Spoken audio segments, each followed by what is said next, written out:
Баршаңызға сәлем. Сіздермен Study English with Dina. Бүгін сіздерге оқушылар мынаған қызықты әдіспен таныстыратын боламын.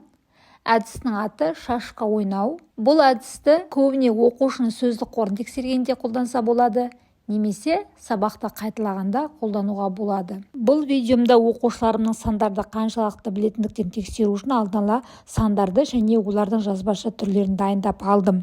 Әрі қарай сабақ үстінде сандарды бір тізбекке, сөздерді бір тізбекке қойып шықтым. Шашқа ойыны бойынша бір санды алдыға жылжыттым және оқушы да сол санның қасына сөзін апарып қою керек.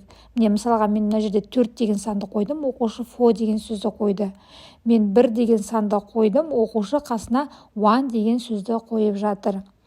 Бұл әдіс оқушыларыма қатты ұнады, себебі әдеттегідей сөздерді жаздырмай, дайын тұрған сөздерді өздері тауып алуларына мүмкіндік жасадым. Көрнекілікті көре отырып, онымен жұмыс жасау есте сақтау қабілетін дамытады.